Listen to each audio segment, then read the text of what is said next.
Doctor Shashikant Singh, BA second semester, ancient history के विद्यार्थियों के लिए गाहड़वाल वंश के शासक जयचंद के ऊपर प्रकाश डालने जा रहा हूँ। हमने पिछले वीडियो में ये बताया था कि गाहड़वाल वंश के बारे में जानकारी हमें अभिलेखों से, साहित्यिक ग्रंथों से और विदेशी यात्रियों के विवरणों से मिलती है। तो इन स्रोतों से हमें यह पता चलता है कि जयचंद का शासनकाल 1170 ईस्वी से लेकर 1194 ईस्वी तक था।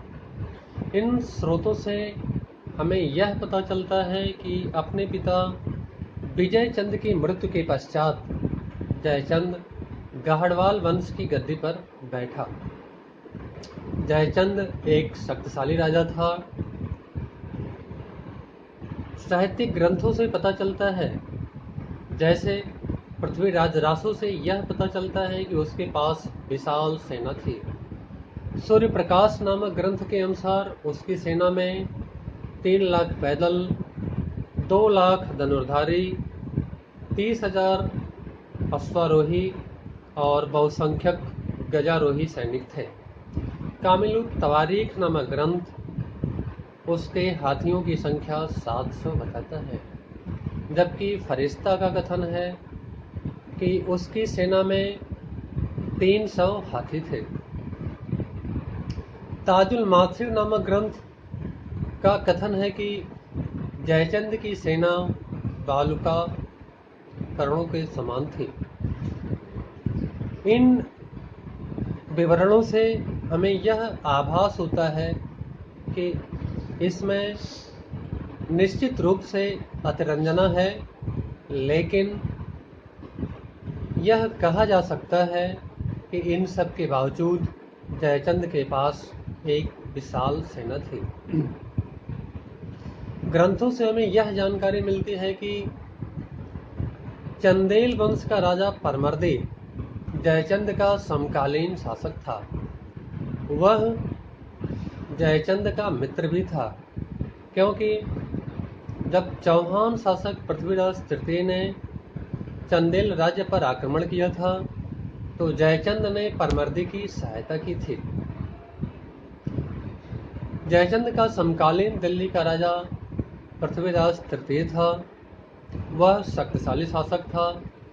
ताजुल मासिर नामक ग्रंथ का कथन है कि पृथ्वीराज दिग्विजय करना चाहता था, अतः जयचंद के साथ शत्रुता उसकी स्वाभाविक थी।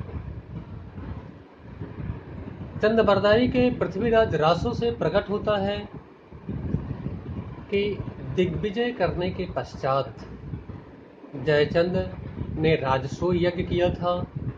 इस अवसर पर उसने भारत के अनेक राजाओं को आमंत्रित किया था, लेकिन चौहान वंश के राजा पृथ्वीराज तृतीय को आमंत्रित नहीं किया था।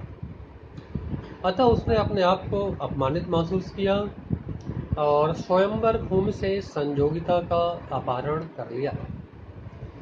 इसी ग्रंथ से हमें यह भी पता चलता है कि स्वयं संजोगिता भी जयचंद का ही वर्ण करना चाहती थी। अनेक विद्वान संजोगिता हरण की घटना को ऐतिहासिक नहीं मानते।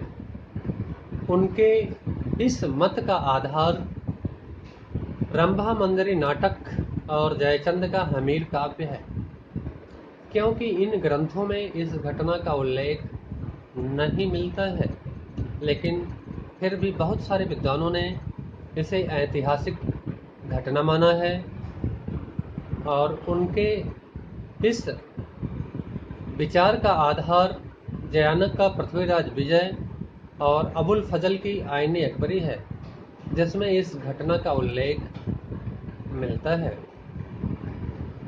इसी समय मोहम्मद घोरी भारत विजय की योजना बना रहा था। 1178 ईस्वी में उसने गुजरात के अन्हिल पाटन पर आक्रमण किया, परंतु भीमदेव चालुक्य ने उसे पराजित किया। मोहम्मद घोरी ने हार नहीं मानी और उसने पुनः सैनिक तैयारी की। 1181 ईस्वी में उसने सियालकोट में एक दुर्ग का निर्माण करवाया और 1186 ईस्वी में उसने लाहौर के गजनवी शासक खुसरो मलिक को पराजित किया। इसके बाद उसने पृथ्वीराज तृतीय के साम्राज्य में स्थित तबर हिंद पर आक्रमण कर दिया। उसका सामना करने के लिए 1190-91 ईस्वी में कारनाल जिले में स्थित तराइन के मैदान में पृथ्वीराज तृतीय पहुंचा और उसने मोहम्मद गोरी को पराजित कर दिया। मोहम्मद गोरी किसी प्रकार जान बचाकर युद्ध भूमि से भागा, लेकिन इस घटना के बाद संयोगिता का अपहरण हुआ। आप लोगों के लिए यह ध्यान देने की बात है कि जिस समय भारत पर तुर्क आक्रमण का खतरा मंडरा रहा था, उस समय भारतीय राजाओं को संगठित होने के बजाय उन्होंने एक दूसरे के विरुद्ध होने का कार्य किया। ऐसा ही एक कार्य पृथ्वीराज तृतीय द्वारा संयोगिता का हरण किया गया।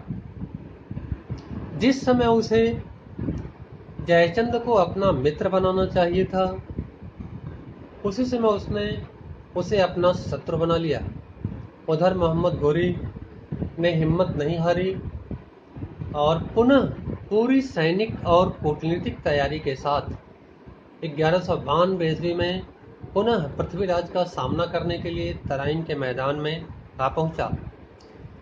तराइन का यह द्वितीय युद्ध न केवल चौहान राज्य के लिए विनाशकारी सिद्ध हुआ, बल्कि पूरे भारत के लिए जो है यह विनाशकारी सिद्ध हुआ।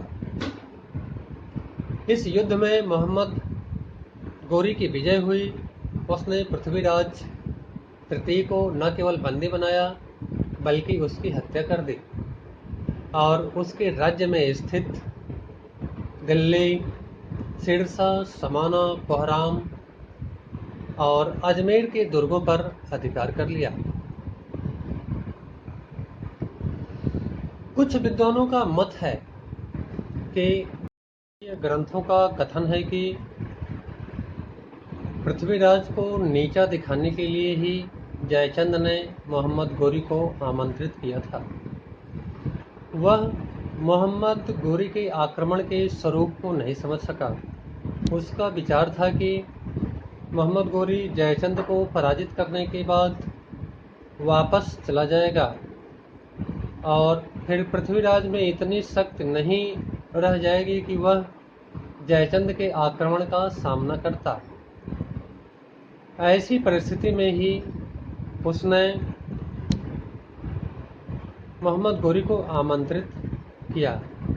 घटना जो भी हो, इतना निश्चित है कि पृथ्वीराज के पराजय पर जयचंद के राज्य में घर घर खुशियां मनाई गईं। उधर मोहम्मद गोरी ने पृथ्वीराज तृतीय के साम्राज्य में स्थित दिल्ली, झांसी, सिरसा, समाना, कोहराम और अजमेर के दुर्गों पर अधिकार कर लिया।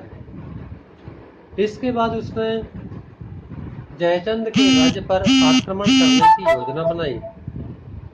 हसन निजामी का कथन है कि 50,000 सैनिकों के साथ उसने कन्नौज के राज्य पर आक्रमण किया। कन्नौज की सीमा पर स्थित उसने एक सैनिक टुकड़ी को पराजित किया। जयचंद मोहम्मद गोरी के आक्रमण की सूचना पाकर एटा जिले में स्थित चंदावर के मैदान में उसका सामना करने के लिए पहुंचा। दोनों सेनाओं के बीच घमासान युद्ध हुआ। जयचंद